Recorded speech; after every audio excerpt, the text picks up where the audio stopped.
Miedos cotidianos, una ficción sonora, de Santiago Fernández Pascual. Hasta no hace tanto, lo lógico e ilustrado era repetir aquello de ver para creer. Pero hoy la ciencia nos susurra lo contrario. Ese paradigma no solo inexacto, es directamente erróneo. El verdadero lema debería ser creer para ver. Y cuando el miedo manda, señoras y señores, se puede ver cualquier cosa, hasta lo que no existe. En fin, así vive una persona que todo el rato está a punto de morirse de miedo.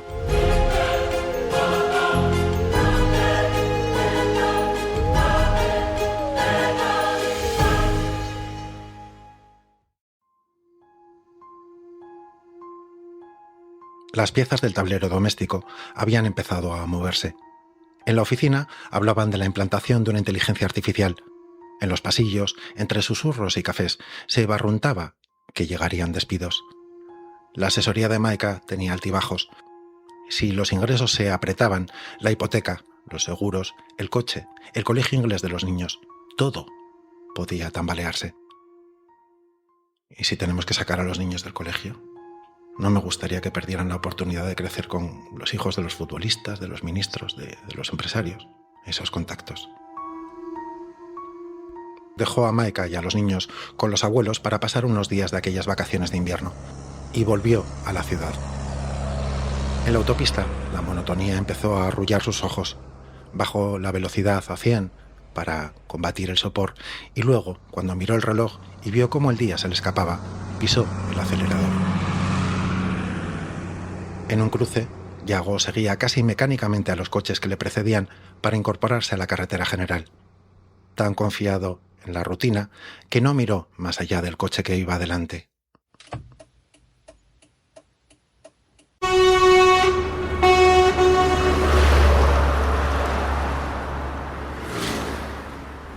El claxon le reventó los oídos y el aire desplazado le rozó la cara. Por un instante mínimo, podían haberle arrastrado docenas de metros. Ese momento permaneció como un fósforo encendido en su memoria, una chispa que bastó para prender la ansiedad. Antes de ir a casa, se pasó por el centro comercial. Recordó que no tenía café para el día siguiente. Subió en el ascensor del hipermercado con la sensación de que cada mirada contenía una historia. Buscó el pasillo del café, lo encontró, se dirigió a caja y después, de nuevo al ascensor, para volver al parking. Cuando la puerta iba a cerrarse, entró un tipo con una pinta realmente sospechosa. Alto, casi 1,90 m, barba de varios días, vestido completamente de negro. Llevaba en la mano un brick de vino y eso inquietó a Yago. Estaba convencido de que se trataba de un alcohólico desesperado, dispuesto a beberse la noche y, peor aún, a conducir bajo sus efectos. Menudo peligro. El hombre le sonrió con una mirada de esas que intranquilizan más que tranquilizan. Una sonrisa socarrona que parecía esconder algo. Yago apartó la vista hacia el suelo, pero al levantarla de nuevo, los ojos del desconocido seguían clavados en él, como disfrutando del desasosiego que provocaba. Lo cierto es que el hombre solo había ido a comprar un vino para un estofado que prepararía su esposa, y al ver el paquete de café en las manos de Yago, creyó reconocer a otro marido cumpliendo un encargo de última hora. Le sonrió con complicidad, pero Yago, atrapado en su propia película mental, no devolvió el gesto. Yago, intranquilo por aquella extraña presencia, se apresuró a meterse en el coche. La llave temblaba entre sus dedos. Le costó varios intentos encender el motor, como si cada giro fuera una pequeña eternidad. Cuando finalmente arrancó, un rugido metálico resonó detrás de él, sobre el suelo encerado del parking. Seguro que el borracho me va a dar problemas por haberle mirado. O mejor dicho, por no haberle mirado. Se dijo mientras salía del parking, seguido, estaba seguro, por el coche negro del borracho. Al girar comprobó que llevaba una publicidad en la puerta posterior. Así que supuso que, encima, el borracho era un conductor de un transporte público. Yago, que no distinguía modelos ni de día ni de noche, notó enseguida que aquel vehículo no le dejaba marchar. Se colocaba a su lado en los semáforos, manteniéndose siempre 1 metro más atrás. Mirar hacia atrás no le revelaba nada. La sombra del techo ocultaba el rostro del conductor.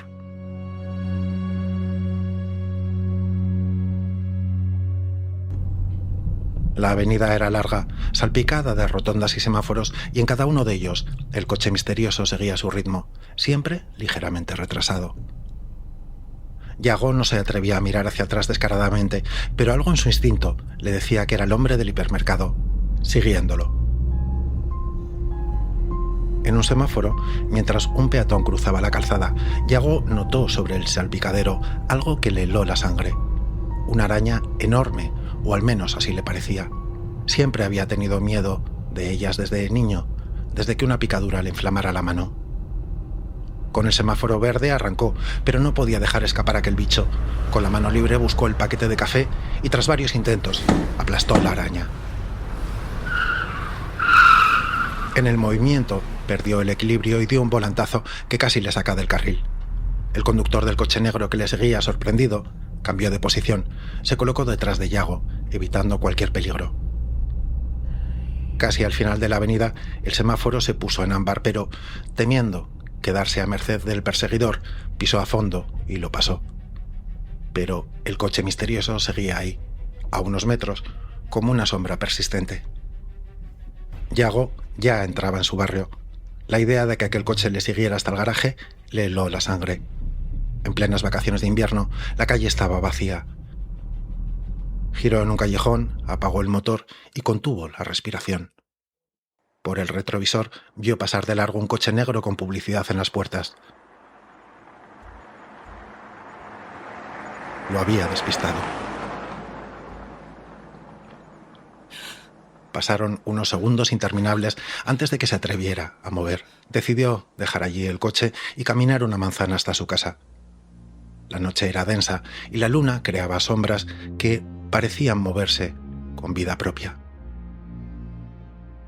Al avanzar, escuchó pasos detrás de él y vio una figura alta, vestida de negro con capucha, que le seguía con firmeza. Corrió. La llave del portal no encajaba, temblando del miedo. El corazón le latía como un martillo. Finalmente abrió la puerta, cerrándola tras de sí, apoyándose contra ella para recuperar algo de aliento.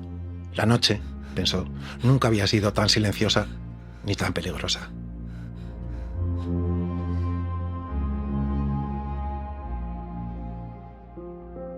Su vecina Ana vivía en el piso de arriba. Recién cumplidos los 18 y baloncestista en ciernes, disfrutaba de sus primeros días sola, mientras sus padres hacían un crucero. Todas las noches cenaba hamburguesas y para que no se enfriaran, porque si eso pasaba se moría, salía ella misma a recogerlas. Después volvía corriendo al portal y subía las escaleras envuelta en una chaqueta azul marino con capucha, sin preocuparse así de su pelo despeinado. Su trayecto era rápido y ligero, lleno de esa libertad despreocupada de quien está solo por primera vez. La noche para ella era tranquila y sin sombras amenazantes, solo el suave eco de sus propios pasos en la escalera. Carlos, que a veces era perro y a veces gato según el día, lo recibió y con entusiasmo, moviendo la cola y saltando a su alrededor. Pero Yago no decía nada, caminaba de un lado a otro del salón, intentando procesar lo que acababa de suceder. Un pensamiento se le cruzó. La misma frase que había oído 1000 veces en las series cuando era pequeño resonó en su cabeza. Creo que necesito una copa. Se dirigió al armario del salón y entre todas las botellas que encontró se detuvo en una de whisky. La abrió y dio un trago largo. Un calor intenso recorrió su esófago hasta invadir todo su cuerpo, acompañado de una extraña sensación de alivio y relajación. Miró por la ventana, buscando al hombre del coche negro, pero solo vio a 2 familias caminando en direcciones opuestas. El pensamiento de cenar desapareció. Prefería una ducha caliente que le reconfortara y luego acostarse, esperando que el día siguiente llegara lo antes posible. ¡Ah! ¡Joder! Al abrir la ducha, un chorro de agua fría cayó sobre él desde el sistema de lluvia, no de la manguera como esperaba. Un escalofrío muy real recorrió su espalda. Tras la ducha se puso un pantalón de pijama y se tumbó sobre la cama, cómodo, pero inquieto, con la mente todavía agitada. De repente, un ruido procedente del cuarto de baño lo hizo saltar. Agarró el cuchillo más largo de la cocina, avanzando lentamente hacia el baño. La ducha, como tantas otras veces, dejaba escapar unas últimas gotas tardías. Yago se quedó allí, en la oscuridad, cuchillo en mano, y por un instante sonrió ante lo absurdo de la situación, pero la luz de la escalera filtrándose por debajo de la puerta le puso en alerta de nuevo. La curiosidad pudo más que el miedo. Se acercó a la mirilla y se llevó un sobresalto al ver una figura encapuchada subir las escaleras mirando directamente hacia su puerta, antes de que la luz se apagara. Es él. No puede ser. Sin darse cuenta, pisó a Carlos, que salió huyendo hacia el sofá. Al mirar de nuevo por la mirilla, todo parecía tranquilo, sin ruido, sin movimiento, solo la tenue luz apagada y un silencio que ahora le resultaba profundamente incómodo. Mientras tanto, Ana recibía a su amiga Patricia, que, como todas las noches cuando sus padres ya dormían, se deslizaba con sigilo desde su casa para pasar unas horas juntas en la intimidad del hogar de Ana. Patricia llevaba un chándal oscuro y la capucha puesta, por si algún vecino la veía entrar a esas horas. Ana la recibió con un beso y cerraron la puerta, sumiendo el salón en una cálida penumbra donde el tiempo parecía dilatarse. Lo que Yago había creído que era una figura encapuchada subiendo las escaleras de dos en dos resultó ser Patricia, también jugadora de baloncesto como Ana. Se movían con la agilidad y discreción de la que solo saben disfrutar los jóvenes cuando la noche es su aliada. Yago, nervioso y con los efectos del alcohol todavía presentes, había dejado el cuchillo en la cocina. Pero la inquietud impuso volver a por él, dejándolo finalmente en el suelo junto a la cama. Aquella noche decidió colocar la almohada en vertical en el lado de Maika. Era una forma de sentirse menos solo. Se desplomó, respirando agitadamente, y aún se levantó una vez más al escuchar pequeños golpes provenientes de la noche ventosa. Cerró las ventanas buscando protegerse del aire y de cualquier intrusión inesperada. Aún así, la casa parecía susurrarle con ruidos extraños, o quizá era solo su imaginación alimentada por el cansancio y la tensión acumulada. Pero el sueño lo venció finalmente y Yago se dejó llevar, vulnerable, mientras la noche lo envolvía, consciente de que incluso en el descanso podía no estar seguro. Por la mañana, Yago se levantó desorientado. Se preparó un descafeinado y salió a trabajar como todos los días, con la mente todavía nublada por la tensión de la noche anterior.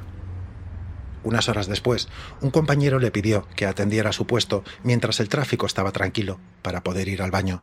De repente, Yago escuchó unas voces y se sobresaltó.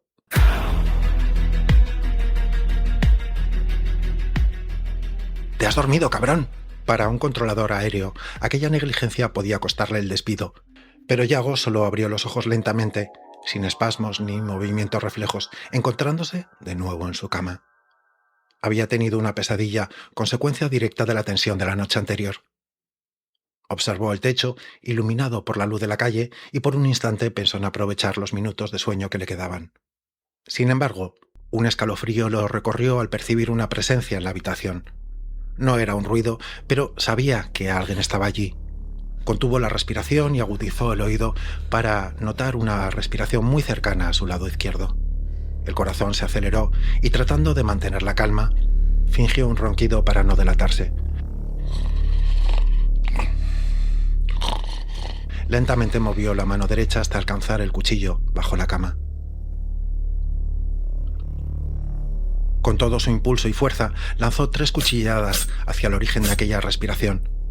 Luego retrocedió y encendió la luz. La escena que encontró era dantesca. La almohada y el colchón destrozados. Carlos, su gato perro, había escapado por poco de las cuchilladas.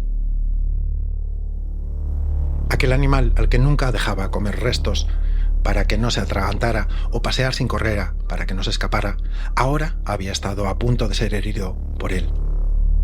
Carlos corrió a esconderse detrás del sofá y ya no se movió. Yago no lograba calmarse. En cuanto lo consideró prudente, avisó a su supervisor de que no estaba en condiciones de trabajar ese día. Se quedó mirando el techo hasta que notó que el pecho le oprimía con fuerza. La respiración se le volvía entrecortada y cada inhalación parecía insuficiente. Sus manos temblaban incontrolables, las palmas húmedas de sudor frío.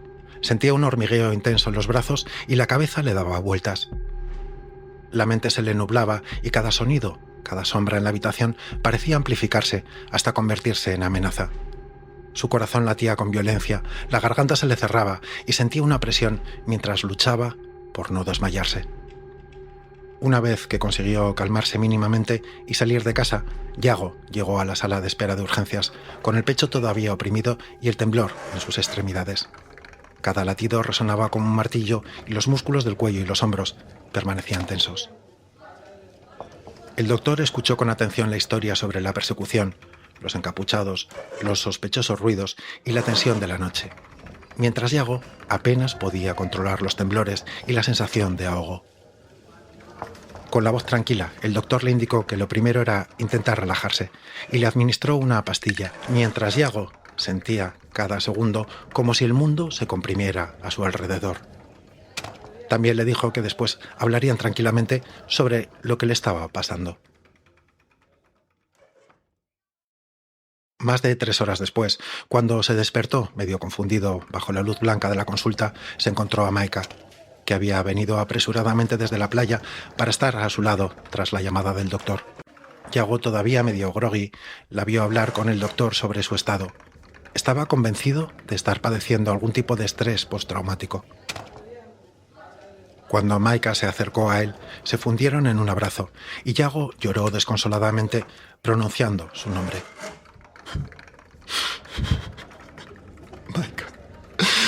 Maika, ¿qué me pasa? Lo sacaron del hospital en silla de ruedas. En el coche, Yago miraba al suelo y cuando por fin llegaron a casa, Maika iba a ayudarlo a meterse en la cama. Pero al ver la cama acuchillada, decidió sentarle en el sofá y ponerle una pastilla bajo la lengua, tal como el doctor le había indicado. Unos minutos después, Yago se quedó profundamente dormido y Maika tuvo que hacer esfuerzo para separarse de sus brazos, que se aferraban a él como una tabla de salvación. Salió a la terraza a fumar un cigarro mientras lo observaba dormir a través del cristal, con la cara aún tensa en el sofá. Era difícil convivir con un hombre lleno de manías y normas, cuyo comportamiento estaba limitado por todo tipo de miedos, generando nuevas reglas para sus hijos, para ella y hasta para el perro. Con mucho dolor, entendió que era el momento de la separación. Aunque para ello tuvieran que ajustarse el cinturón, gestionar 2 casas y sacar a los niños del colegio inglés. El caso es que si a Yago se lo llegan a contar hace 6 meses, hubiera dicho: si me pasa eso, me muero.